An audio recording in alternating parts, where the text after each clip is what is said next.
Hello बच्चों। आज हम लाइंस एंड एंगल्स के एनसीईआरटी के आगे के क्वेश्चंस करेंगे। ओके, तो चलो अभी हम स्टार्ट करते हैं। सो फर्स्ट क्वेश्चन क्या है? Can you find the angles in the given picture? Okay, draw the rays forming any one of the angles and name the vertex of the angle. Okay, तो अब हमें यहाँ पर क्या बोला गया है कि हमें हमारे पास ये पिक्चर्स हैं। ओके, हमें रेज जो इसके अंदर फॉर्म हो रही है ना, उसमें से किसी भी एक एंगल की रेज जो है वो हमें फाइंड आउट कर उसको ड्रॉ करना है और हमें उसका वर्टेक्स बताना है उस एंगल का। ओके, सो आप लोग को पता है कि एंगल कैसे फॉर्म होता है, लाइक दिस। ओके, और ये उसका वर्टेक्स होता है और ये रेज होती है। ओके, सो अब आपको इन पिक्चर्स में से ऐसी ही शेप को फाइंड आउट करना है। तो जो फर्स्ट पिक्चर है उसमें हमने ऑलरेडी ड्रॉ करके दे रखा है। यहाँ पर देखो, यहाँ से ये डी, ये एक वर्टेक्स है। यहाँ से दो एंगल्स ड्रॉ हो रहे हैं, एक ये वाला एंगल और एक ये वाला एंगल। तो हम इसको क्या लिख सकते हैं बच्चों? क्या मैं इसको कोई भी एक एंगल लिख दूं यहाँ पर?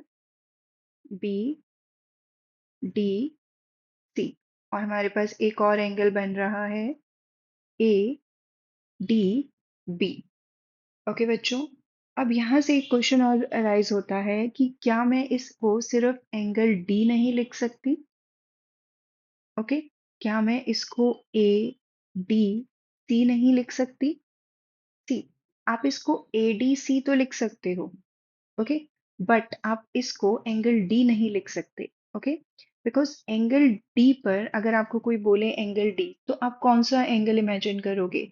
कि इस वाले एंगल की बात हो रही है या इस वाले एंगल की बात हो रही है? इसीलिए अगर एक पॉइंट पर दो एंगल बन रहे हैं या दो से ज्यादा एंगल बन रहे हैं, तो उनको कभी भी एक पॉइंट से हम डिनोट नहीं करते हैं, उनको हम सेपरेटली हमेशा मेंशन करेंगे। ओके, तो यहाँ पर हमें सिर्फ एक ही एंगल लिखना था, तो आप कोई भी एक एंगल यहाँ पे लिख सकते हो, बी डी सी या ए डी बी।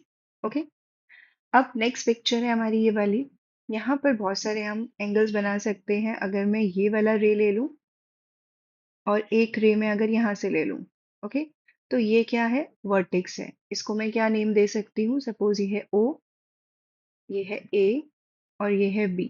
तो ये क्या हो जाएगा हमारा? वर्टेक्स। ओके, और हमने रेज ड्रॉ करनी थी, वो हमने रेज ड्रॉ कर दी। और अगर आपको एंगल का नाम लिखने को बोला जाए तो आप क्या लिख सकते हो? A O B. Always remember that vertex has to be in the middle of the angle. Okay, now next ये फिगर है हमारे पास। इसमें अगर हम देखें तो हमें ये जो शेप दिख रही है आपको, देखो ये वाली जो शेप है, ओके, ये बिल्कुल एंगल की शेप दिख रही है हमें। यहाँ पे एंगल बन रहा है और ये क्या है हमारा? वर्टेक्स। ओके, इस वर्टेक्स को अगर हम कुछ नेम दे दें, सपोज मैंने इसको यहाँ पे नेम दे दिया पी क्यू आर, तो वर्टेक्स क्या है यहाँ पे? क्यू, और एंगल कौन सा फॉर्म हो रहा है यहाँ पर? P Q R. Okay, now अब हमारे पास एक फिगर ये बन रही है। अगर आप यहाँ पे देखें तो यहाँ पे तो हमें बहुत सारे एंगल्स मिल सकते हैं। ये देखो, तो आप कोई भी एक एंगल को मार्क करके उसको वर्टेक्स करके नेम दे दीजिए और आपको आंसर मिल जाएगा। यहाँ पे सपोज मैंने लिखा ओ, यहाँ पे लिखा पी और यहाँ पे लिख दिया क्यू। तो ये क्या है बच्चों? ये है वर्टेक्स। ओके, और आपके पास एंगल क्या है? P O Q. ओके, चलो अभी हम नेक्स्ट क्वेश्चन करेंगे। Draw and label an angle with arms S T and S R. Okay, आपको एक एंगल ड्रॉ करना है जिसमें एस टी और एस आर जो है वो रेज होंगी, लेकिन आप यहाँ पे नोटिस करें कि यहाँ पर एस और एस कॉमन है।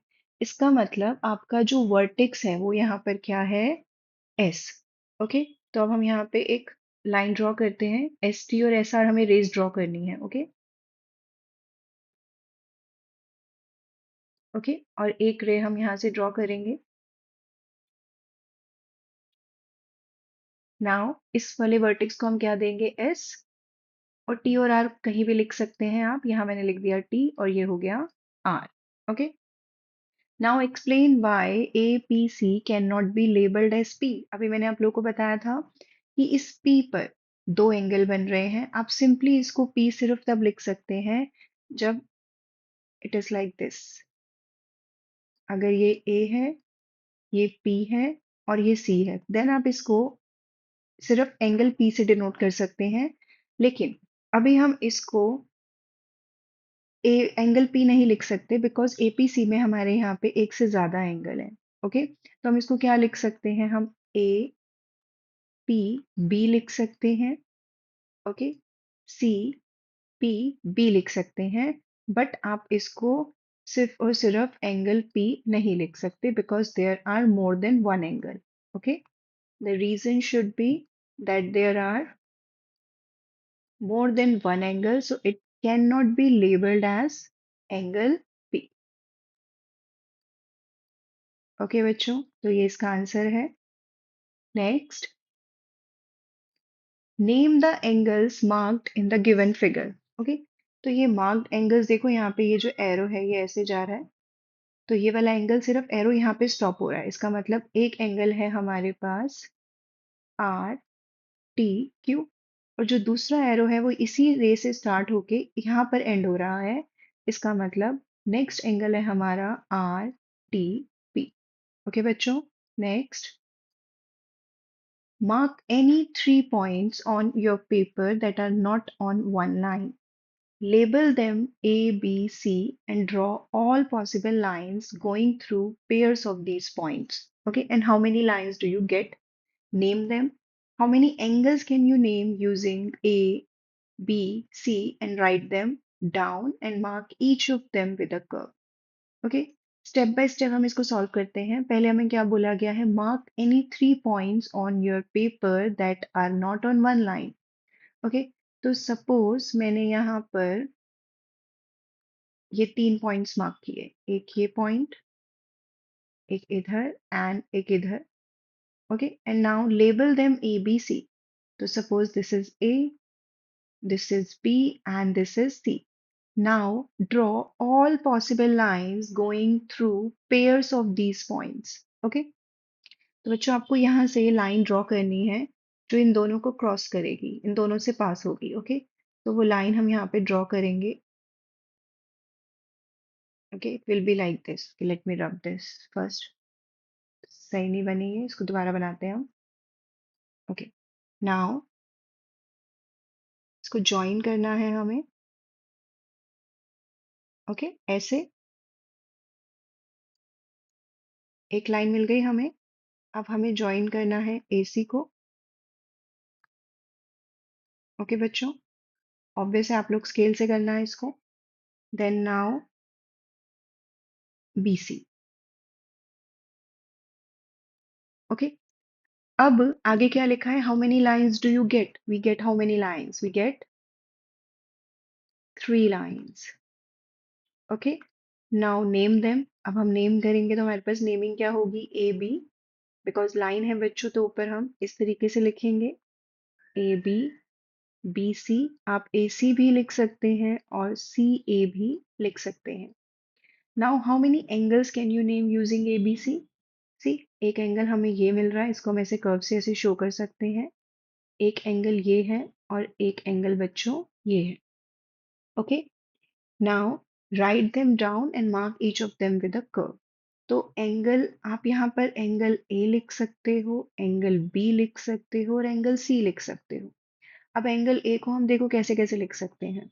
हम एंगल ए को लिख सकते हैं BAC या फिर CAB, बट ए का पोजीशन चेंज नहीं होगा। ओके, एंगल बी को हम कैसे लिख सकते हैं? ABC and CBA। अगेन देखो बी का पोजीशन चेंज नहीं होगा। एंगल सी को हम कैसे लिख सकते हैं? ACB and BCA। ओके बच्चों, इस तरीके से आप इसका आंसर दे सकते हो। Next, now mark any 4 points on your paper so that no three of them are on one line. Okay, कोई भी 3 पॉइंट्स जो होंगे वो एक लाइन पे नहीं होने चाहिए। Then label them A, B, C, D. Draw all possible lines going through pair of these points. How many lines do you get? Okay, Name them and how many angles can you name using A, B, C, D and write them all down and mark each of them with a curve. Okay, चलो अब हम इस question को करेंगे. Now mark any 4 points on your paper so that no three of them are on one line. Okay, suppose मैंने यहाँ पर points लिखे. Okay, तीन एक लाइन में नहीं होने चाहिए तो एक पॉइंट मैंने यहाँ लिख दिया और एक पॉइंट मैंने यहाँ बना दिया. ओके, अब हमें इसको लेबल करना है ए बी सी डी से and draw all possible line going through pair of these points. So pair of these points मतलब हर एक दो लाइन से एक लाइन पास होनी चाहिए. तो बच्चों पहले मैं यहाँ पे ना लाइन ड्रॉ कर देती हूँ. ओके, देन मैं इसको लेबल करूंगी. चलो हम इसको पहले लाइन ड्रॉ करेंगे. यहाँ पर एक लाइन ऐसे जाएगी.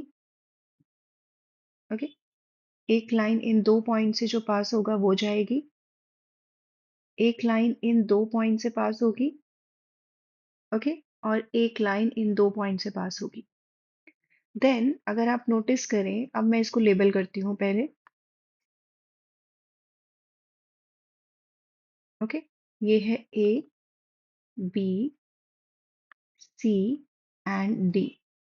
ओके, अब आपको क्या करना है, पॉसिबल लाइंस हमने ड्रॉ कर दी बट हमारे पास एक बी डी भी तो है बच्चों. यहां से भी तो हम एक लाइन ड्रॉ कर सकते हैं ऐसे. ओके, और एक लाइन हम ए सी से ड्रॉ कर सकते हैं.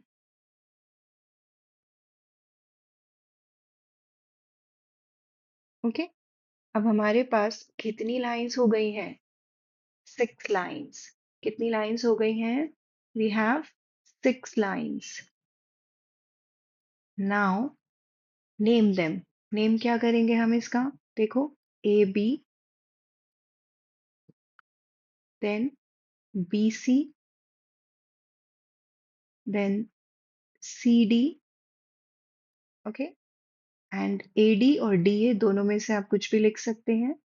और हमारे पास ये जो डायगनल्स भी बन रहे हैं, डायगनल्स क्या होते हैं बच्चे, जो ऑपोजिट वर्टेक्स को ज्वाइन करते हैं. ओके, ये देखो डी और बी ऑपोजिट है, इनसे जो हमें लाइन मिल रही है ये क्या है, बी डी. और ए और सी ऑपोजिट हैं तो ए सी से हमें, ए और सी से हमें ए सी मिल रहा है. तो ये हमारी 6 lines हैं. Now how many angles can you name using A, B, C, D and write them all down? Okay, and mark each of them with a curve. तो यहाँ पे एंगल्स तो बच्चे बहुत सारे बन रहे हैं. देखें कितने एंगल्स बन रहे हैं. एक एंगल तो हमारे पास ये पूरा कंप्लीट एंगल है बच्चों. ये देखो, एक एंगल ये पूरा कंप्लीट है. एक एंगल ये पूरा कंप्लीट है. एक एंगल हमारे पास ये पूरा कंप्लीट है और एक एंगल ये पूरा कंप्लीट है. जब हम एंगल्स को नेमिंग करेंगे, ओके, तो आप यहाँ पर एंगल ए भी लिख सकते हो. और अभी मैंने आपको पीछे क्वेश्चन में बताया था, आप इसको बी ए डी भी लिख सकते हो और आप इसको डी ए बी भी लिख सकते हो. ओके, फिर हमारे पास है एंगल बी. ओके, जिसको हम क्या लिख सकते हैं, ए बी सी भी लिख सकते हैं और सी बी ए भी लिख सकते हैं. चलो मैं यहाँ पे लिख देती हूँ. ओके, और बी ए डी को हम क्या लिख सकते हैं, डी ए बी भी लिख सकते हैं. ये अभी एक ही एंगल है बच्चों. ओके, अब ज्यादा कंफ्यूजन क्रिएट नहीं करेंगे और एंगल सी और एंगल डी लिखेंगे. ओके, अब ये 4 एंगल्स हमारे पास आ चुके हैं. क्या कोई और एंगल नहीं बन रहे, देखें. चलो, एक एंगल देखो बच्चों, ये भी बन रहा है और एक ये भी बन रहा है.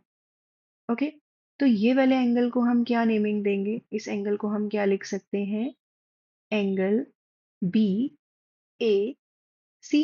ओके, देखो कहाँ से स्टार्ट हो रहा है ये. ओके, आपके कन्वीनियंस के लिए इसको मैं थोड़ा सा इजी कर देती हूँ. देखो अगर मैं इसको लेबल कर दूं, एंगल 1 2 3 4 5 6 7 8, तो ये और इजी हो जाता है. ओके, अब एंगल 1 को हम क्या लिख सकते हैं, बी ए सी. ओके, एंगल 2 को हम क्या लिख सकते हैं बच्चों, डी ए सी या C A D. Okay, angle 3 को हम क्या लिख सकते हैं, ए डी बी या B D A. Okay, angle 4 को हम क्या लिख सकते हैं, सी डी बी या बी डी सी लिख सकते हैं। एंगल 5 को हम क्या लिख सकते हैं? बी सी ए। ओके। एंगल 6 को हम क्या लिख सकते हैं? बी सी ए। याद रहे हम इसको सी नहीं लिख सकते। ओके। 7 को हम क्या लिख सकते हैं? C B D. ओके। और एंगल 8 को हम क्या लिख सकते हैं बच्चों? A B D. ओके। अब कितने एंगल्स हो गए? 8 एंगल्स तो ये हैं बच्चों, और 4 एंगल हमारे पास ये थे। तो टोटल एंगल्स हमारे पास कितने हो गए? 12 angles. Okay. So we get 12 angles. Okay. और 12 एंगल्स की नेमिंग हमने ऑलरेडी कर दी है। ओके। और आप इसको कर्व में इस तरीके से ऐसे शो कर सकते हो।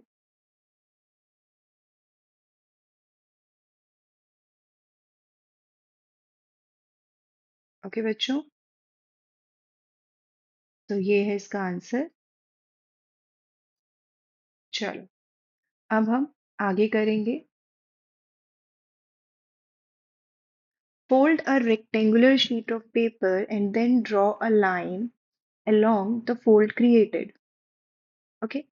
Name and compare the angles formed between the fold and the sides of the paper. Make different angles by folding a rectangular sheet of paper and compare the angle which is the largest and the smallest angle you made. Okay. तो हमारे पास already एक picture यहाँ पे drawn है. Okay. Fold a rectangular sheet of paper and then draw a line along the fold created. तो हमारे पास ये जो पिक्चर आप देख रहे हैं ये ऑलरेडी एक रेक्टेंगुलर शीट ऑफ पेपर का है। ओके। इसको हमने जब फोल्ड किया तो हमें कुछ ऐसी क्रीज सी एक लाइन मिल गई जिसको हमने इसको ड्रॉ कर दिया। ओके। अब हमें इससे कुछ एंगल्स फॉर्म हो रहे हैं। ओके। हम इनको नेमिंग करेंगे। ओके। और फिर हम इसको कंपेयर करेंगे। तो बच्चों यहाँ पे एंगल्स कौन कौन से फॉर्म हो रहे हैं? ओके, देखें हम। चलो, मैं आप लोगों को मार्क करके दिखाती हूँ यहाँ पर। एक एंगल तो ये फॉर्म हो रहा है, एक एंगल ये है, एक एंगल ये है, और एक एंगल ये है बच्चों। ओके। तो ये जो लाइन हमने फोल्ड बनाई है इससे 4 एंगल्स फॉर्म हो रहे हैं। अब इसमें से कौन सा लार्जेस्ट है और कौन सा स्मॉलेस्ट है हमें वो बताना है। ओके। अगर मैं इसको लेबल कर दूं यहाँ पे, आप इसको लेबल ऐसे भी कर सकते हो बच्चों, ए बी सी डी, और इसको अगर मैं ई दे दूं और एफ दे दूं। ओके। लेकिन हम इसको नेमिंग कैसे कर सकते हैं? 1 2 3 और 4। एंगल 1 को आप क्या लिख सकते हो? ए ई एफ। एंगल 2 को आप क्या लिख सकते हो? B E F. एंगल 3 को आप क्या लिख सकते हो? C F E. और एंगल डी को क्या लिख सकते हो? D F E. ओके। अब हमें कंपेयर करना है कि कौन सा एंगल बड़ा है और कौन सा एंगल छोटा है। ओके। सी, अगर मैं यहाँ से एक लाइन ऐसे ड्रॉ कर रही हूँ, ये ध्यान से देखो, और अगर मेरे को पता है कि जो मेरा राइट एंगल होता है वो क्या होता है? 90 डिग्री। और बच्चों, एक्यूट एंगल क्या होता है? ओके, जो 90 से लेस होता है। और ऑब्ट्यूज एंगल क्या होता है? जो 90 से ग्रेटर होता है। ये ऑलरेडी हम पढ़ चुके हैं। तो अगर मैं यहाँ पर एक आइडिया लूँ और ऐसे यहाँ पर एक स्ट्रेट लाइन यहाँ से डालूं, ओके, तो ये वाला जो एंगल होगा वो 90 डिग्री होगा। तो ये एंगल तो 90 से बड़ा है। ओके। लेकिन अगर मैं इस एंगल की बात करूं तो ऑब्वियस है ये 90 से छोटा है। देख सकते हैं हम। ओके। सो इसका मतलब हमारा एंगल 1 जो है वो एंगल 2 से ग्रेटर है। एंगल 1 का मतलब क्या है? A E F. Okay. A E F is greater than B E F. Okay बच्चों, सिमिलरली अगर आप यहाँ पर एंगल 3 और एंगल 4 को कंपेयर करेंगे, ओके, तो देखो यहाँ पर ये लाइन कुछ ऐसे जा रही है। ओके। अब अगर मैं यहाँ से, ओके, अब अगर मैं एक 90 डिग्री बनाने की कोशिश करूँ तो कुछ ऐसे बनेगा। ओके। तो ये वाला जो एंगल है वो 90 से तो बड़ा है, और ये वाला एंगल 90 से लेस है। इसका मतलब ये वाला एंगल जो है वो इस वाले एंगल से बड़ा है। यानी हमारे पास जो एंगल 3 है वो एंगल 4 से बच्चों ग्रेटर है। ओके। और एंगल 3 क्या है हमारे पास? C F E, okay, which is greater than D F E. Okay बच्चों, चलो नेक्स्ट करेंगे अभी हम। In each case, determine which angle is greater and why. Okay, AOB और XOY, ध्यान से देखो, AOB आपका इतना एंगल है और XOY सिर्फ इतना एंगल है। ओके, सो हमें क्या दिख रहा है कि XOY तो एक्चुअली में AOB का पार्ट है। सो कौन सा एंगल ग्रेटर होगा बच्चों? AOB। रीजनिंग क्या लिखेंगे हम? That AOB is greater than XOY because XOY is a part of angle AOB, okay, or it contains in AOB. XOY is a part of angle AOB। मैंने गलत mark किया बच्चों, ये AOB यहाँ तक आएगा, ओके, और XOY सिर्फ इतना आएगा। ओके, चलो इसको मैं रब करके हम नेक्स्ट पार्ट करेंगे इसका। अब सेकेंड पार्ट क्या है हमारे पास?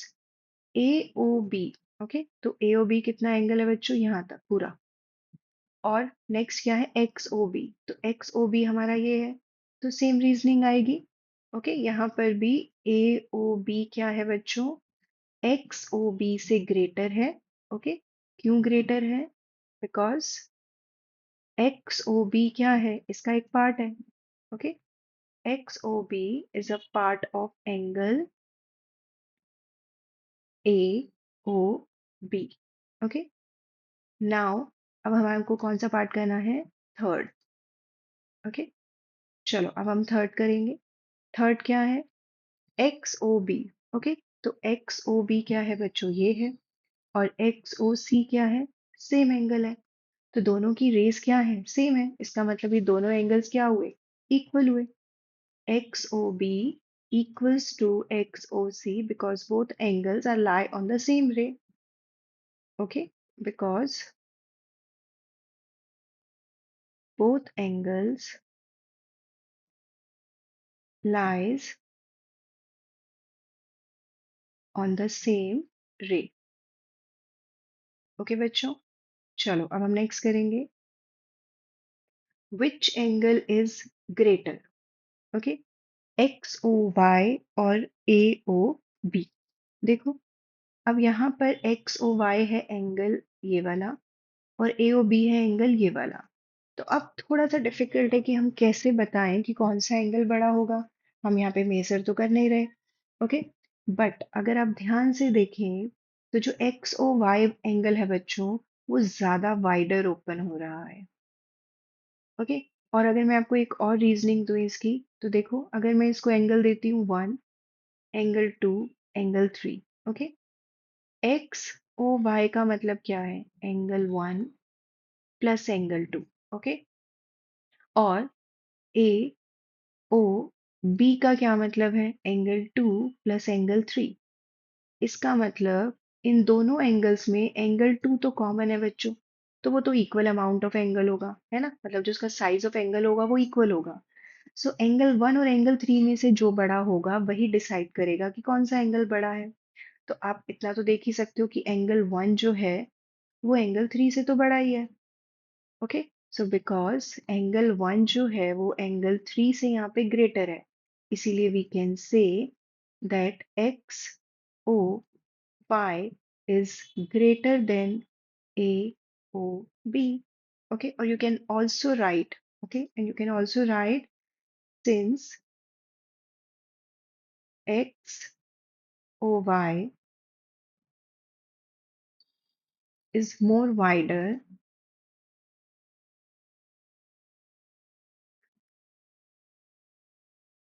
थोड़ा सा change, since the size of x o y is wider than angle a o b, okay, then size of a o b, आप कुछ भी मेंशन कर सकते हैं। ओके बच्चों, तो आज के लिए इतना ही। ओके, अब हम आगे नेक्स्ट वीडियो में और इसके क्वेश्चंस कवर करेंगे। ओके बच्चों, थैंक यू।